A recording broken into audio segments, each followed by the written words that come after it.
Olá, estamos iniciando hoje um conjunto de videoaulas na qual nós iremos refletir as múltiplas facetas da desigualdade social na era da globalização. Vejam vocês, nós temos hoje vários tipos de globalização. Não existe uma única globalização. Um tipo de globalização que nós poderíamos falar, que a maior parte dos autores, dos intelectuais compreende, é a globalização fundada e pautada no mercado. Por exemplo, se a economia está bem, o mundo está bem. Se tem inflação, o mundo está mal. Se há recessão, o mundo está mal. E as pessoas não buscam compreender outros tipos de globalização. Portanto, nós temos que construir uma nova globalização pautada em valores, num princípio da ética, num princípio da moral. Essa globalização pautada no mercado é uma globalização pautada na perversidade, na perversão, na violência. E uma outra globalização que se pauta no sentido de uma nova civilização. Vejamos isso no decorrer dessa videoaula. O nosso foco é compreender, interpretar e avaliar as transformações sociais, as novas configurações dos vínculos e os impactos dos fatores econômicos, sociais, políticos e culturais, nas instituições, no cotidiano e na produção da desigualdade. Perceber que quando tem um impacto no mundo contemporâneo, todas as outras coisas se alteram. Por exemplo, se eu mexo na economia, modifica toda uma configuração do ponto de vista da convivência humana e das relações. Vejam, na medida que nós temos novas tecnologias, por exemplo, o computador, a internet e outras tecnologias que os homens descobriram ou estão construindo, modifica a nossa forma de pensar, de agir, de conversar e de convivência humana. A globalização, ela está presente no nosso cotidiano. Veja, você está imerso nas consequências da globalização e da desigualdade social. Elas estão presentes na casa, na rua, no trabalho e nas relações cotidianas que nós estabelecemos. Veja você, quando nós acordamos, a primeira coisa que a gente acorda é com o celular. Logo em seguida, escovamos os dentes. Cada ato, cada atitude que nós agimos ou pensamos, está presente alguma coisa da globalização. As novas gerações já não sentem tanto quanto as velhas gerações, porque a nova geração ela já nasce nessa era da globalização e das tecnologias. Vamos ver alguns exemplos para ver se isso fica mais claro para vocês e a gente possa ter uma compreensão melhor da dinâmica da globalização na atualidade, no mundo contemporâneo. Se nós olharmos para a tela que vocês estamos vendo aqui agora, nós vamos ver assim o conjunto de coisas que interfere e que influencia na dinâmica da globalização. Por exemplo, ao acordar, como eu já tinha dito, nós geralmente colocamos o celular para despertar. Ele tem uma função de despertador e, ao mesmo tempo, de comunicação. Hoje, alguns autores, algumas pessoas afirmam que o celular ele é a extensão da nossa vida, do nosso corpo. A escova de dente, quando nós compramos uma marca, ela geralmente não é fabricada no Brasil, é fabricada em outro país, produzida em outro país. Assim, o carro que nós utilizamos para ir à faculdade, ou mesmo que você utiliza para ir no polo, para poder ter sua aula, enfim, estudar ou passear com seus colegas, nos remete a outros países, a outro contexto, a outra cultura. As marcas de roupa, as roupas que nós vestimos, usamos, também ela é carregada de outras culturas, de outros processos, porque são produzidas em outros países, em outros contextos sociais. A TV, quando nós ligamos a TV, olhamos para a televisão, nós também estamos aí observando outras tecnologias produzidas em outras regiões do mundo, na Coreia, no Japão, na Inglaterra, na Alemanha, depende do produto que nós compramos e da marca que nós escolhemos. Tá? Assim, o uso da internet, veja, nós hoje nos conectamos com o mundo inteiro, temos contato. A internet talvez seja o símbolo mais concreto de um mundo globalizado, de um mundo em que as pessoas, ao mesmo tempo, estão próximas, distantes, conectadas, e se estabelece algum tipo de relação e confirma a sua vida em cima disso. Né? Nós podemos continuar pensando aí um mundo de coisas, né, que nós poderíamos refletir. E nós usamos o mundo de coisas produzidas em outros países. Né? Isso que é importante. As coisas, elas vêm, elas circulam hoje. E por que isso ocorre com mais facilidade do que em outros tempos? Né? Porque hoje nós temos um sistema também de transporte, de comunicação que é muito ágil, muito veloz. Nós temos avião, temos barco, temos carro. Então, nós temos trem, metrô, nós temos toda uma estrutura em que as coisas circulam com mais velocidade. Há 50 anos, 60 anos atrás, as coisas circulavam mais devagar, porque nós não tínhamos a velocidade dos meios de comunicação e do sistema de transporte como nós temos hoje. O mundo de coisas, todas essas coisas falam da globalização e, ao mesmo tempo, da desigualdade social, mesmo quando produzida aqui no Brasil. Porque, veja, uma coisa que é produzida aqui no Brasil também impacta outros povos, outras comunidades, outros países, outras pessoas. Tá? Porque as coisas, elas hoje não têm mais uma pátria definida. Ela ocorre e acontece em vários lugares e os produtos são vendidos em outros, né, com a dinâmica e com uma velocidade e rapidez completa. Né? Essa é uma das características da globalização.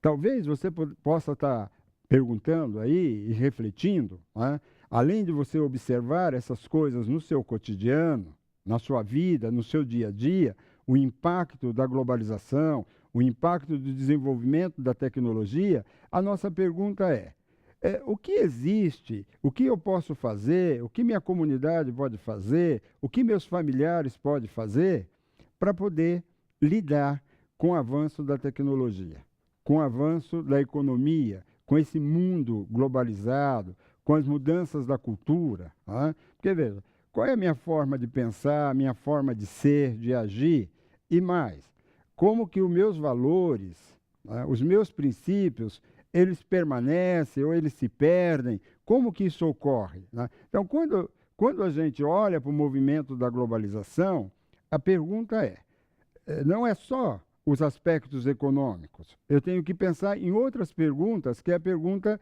de como construir uma nova convivência e uma nova convivência global, onde todos os seres humanos sejam respeitados e possa ter uma convivência. E essa perspectiva, ela vai um pouco além do mercado. Né? Veja, e aí a pergunta, o que é globalização? Nós temos que pensar em um conceito, em um princípio sobre a globalização. É um processo irreversível. Né? Quando eu penso hoje na globalização, não é algo que eu possa parar. Dá um momento e paro. Como eu posso estabelecer um freio no carro, eu paro o carro, reduzo a velocidade ou amplio a velocidade. Esse é um movimento irreversível, que não tem mais volta. Ele só tende a ir para frente. E é de quê? É de trocas econômicas, como nós vimos já, né? Desde a hora que eu pego o meu celular que eu atendo, eu estou conectado, trocando com o mundo inteiro. É cultural, eu trabalho do ponto de vista das culturas, e as consequências uma nova lógica organizacional das estruturas sociais. Então, veja, estruturas sociais que funcionavam bem alguns anos atrás, hoje não funciona, precisa mudar, precisa ser reconfigurada. Veja vocês, se eu pensar 30 anos atrás, eu estaria numa outra situação, pensar a educação.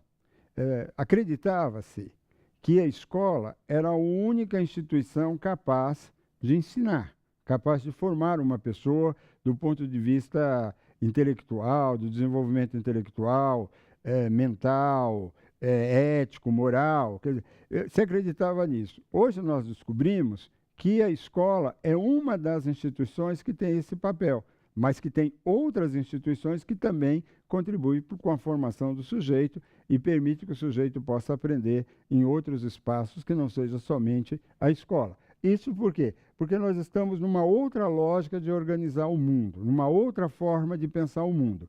E aí fica o nosso desafio.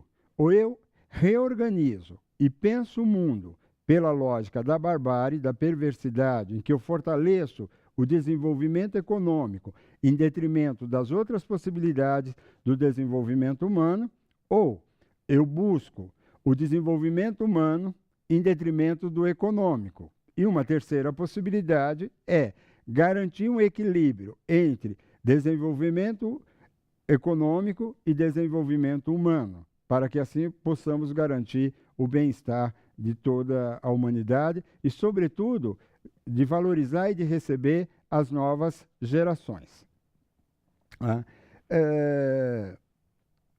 Se nós pensarmos aqui o que a globalização afeta, como nós falamos, reconfigura todo mundo, é uma nova lógica de organização, é uma nova perspectiva de convivência humana, onde homens e mulheres, crianças e idosos têm que aprender a conviver, a viver numa outra perspectiva. Portanto, eu poderia dizer que a globalização afeta a política, afeta a educação, a religião, o cotidiano, o mundo do trabalho e da comunicação, por meio das tecnologias da informação e da comunicação. Veja, hoje eu não consigo fazer absolutamente nada se não utilizar da tecnologia. Se eu fizesse uma pergunta para vocês, o que vocês conseguem fazer hoje, ou executar hoje, sem tecnologia, seria, sim, uma dificuldade da gente dar uma resposta de pronto. Porque basta irmos ao banco ou em qualquer lugar, nós vamos estar utilizando o quê? Tecnologia. A hora que a gente chega no caixa do banco, nós utilizamos o quê? Tecnologia. E essa tecnologia, ela tem uma perspectiva global. Uma outra discussão é como fica a questão da globalização e a desigualdade social.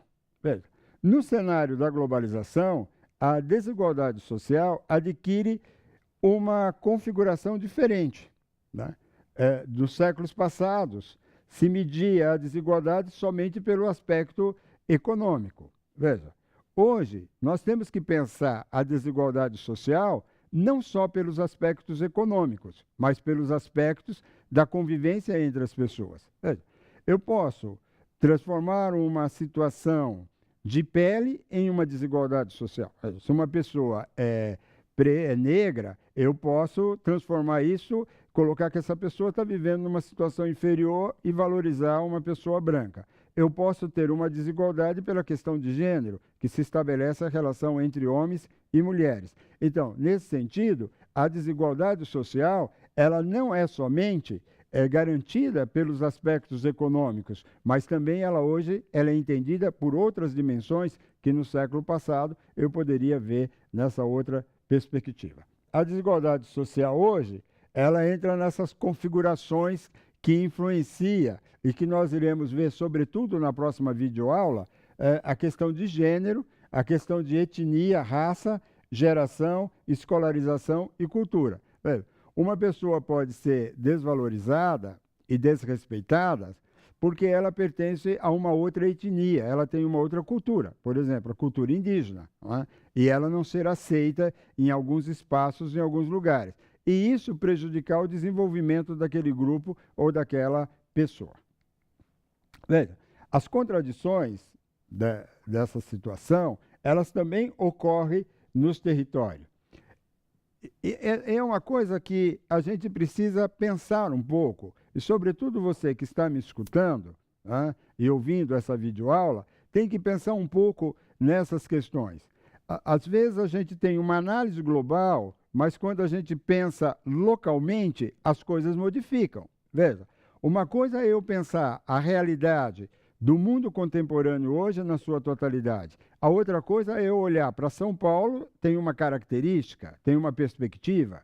Se eu olho para Manaus, Manaus tem uma outra característica, uma outra perspectiva e uma outra configuração diante dessa globalização. Veja, se nós olharmos também para uma outra cidade, vamos pegar aqui Pernambuco, né, o estado do Pernambuco, ou Recife, nós vamos observar que a globalização ali tem uma outra fisionomia, tem um outro rosto. Assim, a cidade que você mora, a cidade que eu moro, que seu colega mora, aonde os polos estão se encontrando, se realizando nesses espaços, as configurações da globalização, elas são diferentes. Portanto, da vida humana também nesses espaços são diferentes. Que nós podemos olhar aqui as contradições nos territórios, que a globalização ela traz essa perspectiva e que nós chamamos, às vezes, ela aparece como uma fábrica de produção de tragédias e de misérias. Veja, só de quando a gente olha para o mundo, olha para o Brasil, olha para os diferentes territórios, a cada estado brasileiro, nós encontramos assim uns territórios cheios de tragédia e de riqueza simultaneamente. O mundo inteiro está assim. Não é só uma peculiaridade do Brasil, é uma peculiaridade do mundo.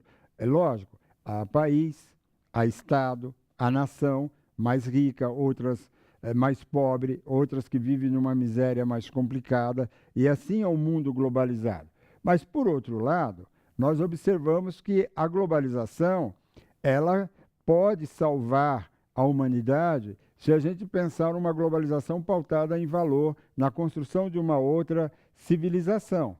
E também olhar para que os pequenos territórios há uma coexistência de pobreza e de riqueza, e que essas coisas hoje estão cada vez mais próximas uma da outra. Né? Não dá mais para a gente descobrir esse território aqui é só de rico, aquele território é só de pobre, mas a gente vai olhando nas cidades, essas coisas elas coexistem. Obviamente que aquelas cidades e aqueles territórios mais tradicionais, essas coisas são nítidas, né? São bem separados, pobreza de um lado, riqueza do outro. Mas essas fronteiras hoje, elas estão cada vez uma mais próxima da outra e não mais tão distantes e nítidas como antes, que a gente poderia estabelecer essa distinção. Né? Há um fascínio hoje pela globalização, né? Porque ela escamoteia a desigualdade social. Tá? Se a gente olha, parece que quando a gente está no mundo da informática, da informação, quando nós estamos utilizando as tecnologias, nos parece que não há mais uma desigualdade social. Há um fascínio pela tecnologia, há uma reorganização da cidade e há a sensação de que a desigualdade está acabando, que todas as pessoas podem ir em todos os lugares e etc. Isso é apenas um elemento da comunicação de massa que nos apresenta o mundo como se o mundo fosse homogêneo. Ele continua heterogêneo. A globalização ela não é um processo de homogeneização do mundo. O mundo não está homogêneo. Nos dá a sensação de que o mundo está homogêneo, mas as coisas, as relações, elas são heterogêneas. E por ser heterogênea, é que a desigualdade ela tende a se recriar de uma outra forma, diferente da forma como nós conhecemos anteriormente. Né? Veja, se a gente olhar, se vocês olharem os quadros que estão aparecendo na tela, né, eles abrem esse caminho para o redescobrimento do planeta e do território da vida cotidiana. Se nós pegarmos uma grande cidade, né, e veja, se pensarmos só no Brasil, a globalização só no Brasil, nos últimos anos, o Brasil ele vem cada vez mais se tornando um país urbano e menos rural. Né? A maior parte das cidades brasileiras hoje, da população, elas estão nos centros urbanos. Né? Há um percentual, talvez aí em torno de 20%, 15% da população brasileira que vive no mundo rural. O restante da população é no mundo urbano. E mesmo aqueles que vivem no mundo rural, hoje estão dominados por aquilo que nós chamamos de tecnologia. Né? Veja, as fazendas, os pequenos negócios do mundo contemporâneo hoje, todos eles utilizam a tecnologia, o computador, as coisas estão totalmente imbuídos na vida cotidiana das pessoas. Portanto, no Brasil e no mundo, né, nós temos um processo violento de urbanização. Hoje avança por todos os países o processo de urbanização. Essas mudanças, elas se reorganiza a rede de laços econômicos do ponto de vista global. De um lado, fortalece a dinâmica econômica e, do outro lado, pode empobrecer uma parcela significativa da população que não consegue competir com o mercado. É por isso que eu gostaria de chamar a atenção na reflexão da gente pensar na globalização sempre em 2 ou 3 possibilidades. Uma possibilidade é fortalecer os aspectos econômicos, e aí a economia desenvolve, cresce, e nós criamos aí um pouco de perversidade e de tragédias humanas que fortalecemos a violência. Uma outra possibilidade que você pode compreender e perceber, e nós iremos ver ao longo das videoaulas, nós vamos perceber que há uma outra lógica que pode ser organizada também, pautada nos direitos, nos valores. E uma terceira possibilidade é uma articulação de tentar garantir um desenvolvimento equilibrado entre garantia dos direitos humanos e desenvolvimento econômico. Esse é o nosso desafio, essa é a possibilidade de se pensar na globalização. E aí, no capítulo 1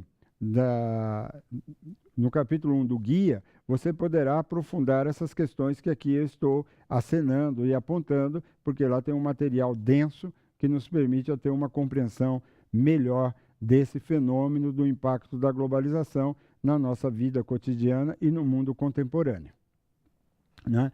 Mas também, acho que você já deve ter percebido e sentido que nós estamos falando de uma situação que traz paradoxo.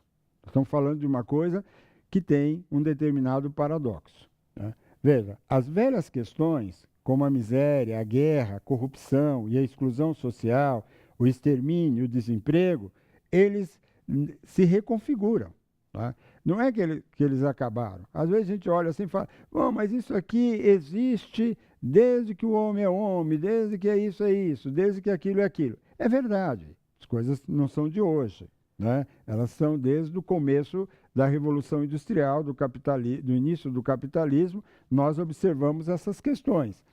Mas só que hoje ela se reconfigura de uma outra forma e de uma outra maneira. E aí nós estamos chamando, né, um paradoxo neste momento em que nós estamos vivendo. O paradoxo que se estabelece é: a humanidade nunca teve à disposição tantos recursos. Veja, voltando aqui para você a nossa reflexão, a nossa fala, e te chamando para entrar nesse cenário, pela primeira vez, se a humanidade quisesse resolver todos os problemas sociais de miséria, da fome, da violência, da pobreza, de todas as questões, nós reunimos condições para isso. Veja, esse é o momento em que nós estamos vivendo, rico de impossibilidades, mas também rico de possibilidades. Esse é o nosso paradoxo, né? Nós temos possibilidades e impossibilidades para resolver todas as tragédias da humanidade, ou pelo menos parte dessa tragédia.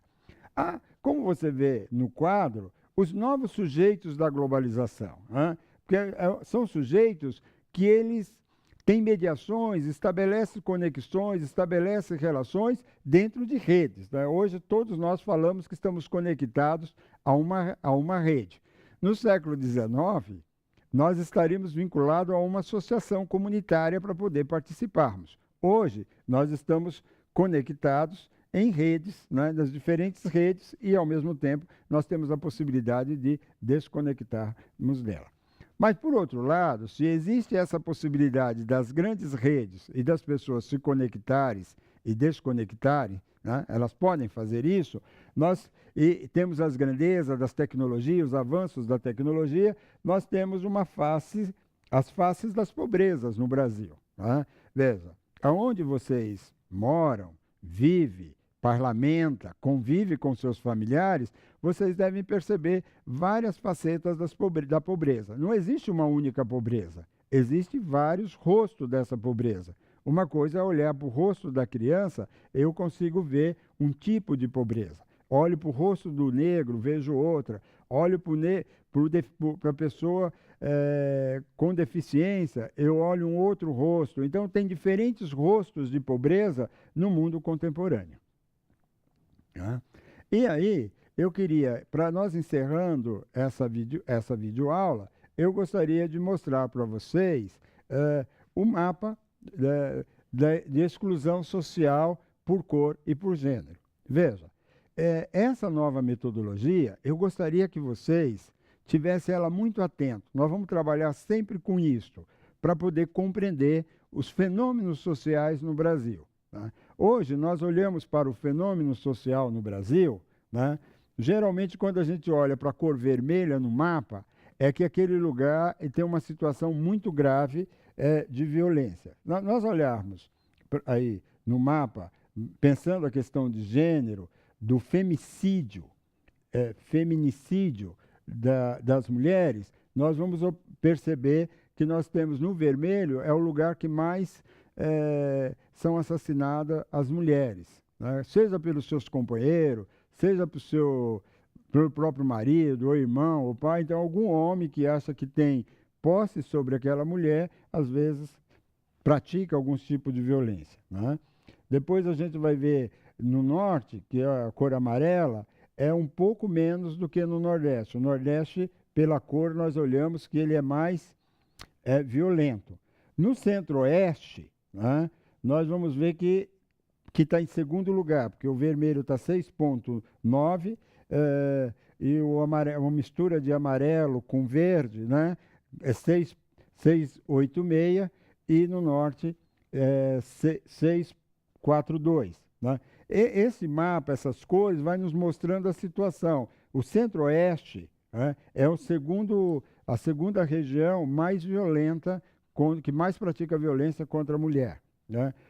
O Rio Grande do Sul, né, é a região, Rio Grande do Sul não, o Sul, né, porque tem Santa Catarina, o Paraná, o Sul é a região que menos pratica violência contra as mulheres. Né? E no Sudeste é o espaço que menos pratica, é o segundo que menos pratica violência. Depois nós temos o outro mapa aqui, como vocês estão olhando, que é a vitimização negra, né, do povo negro. E aí nós vamos olhar ali que em Roraima é a região que mais se pratica a violência, mas isso nós vamos ter outra oportunidade de estar estudando nas próximas videoaulas, porque aí a gente vai compreender na próxima videoaula, vocês vão estudar o IDH, que é Índice de Desenvolvimento Humano. E o Índice de Desenvolvimento Humano é que nos ajuda a compreender essa questão do lugar social, do espaço, dos territórios, de como a violência e as violações de direitos humanos, elas ocorrem. Veja, então eu queria sintetizar para vocês que a gente poder construir, no final de cada videoaula, é importante que a gente tenha uma síntese na nossa cabeça. Né? E eu gostaria de aqui construir uma primeira síntese. Né? A globalização muda a economia, a cultura, a política, os valores, os movimentos sociais e a tecnologia. Mas, sobretudo, é uma forma de ser, de pensar, de agir, de confabular. Veja, se você pudesse fazer um exercício com a sua família, com as pessoas aí de gerações diferentes, quem tem 20 anos, conversar com quem tem 40, 60 anos e vice-versa, nós vamos observar que houve uma mudança na nossa forma de convivência. Agradeço a todos vocês e espero contar com a participação e que vocês possam assistir a nossa próxima videoaula, que será o Índice de Desenvolvimento Humano. Muito obrigado.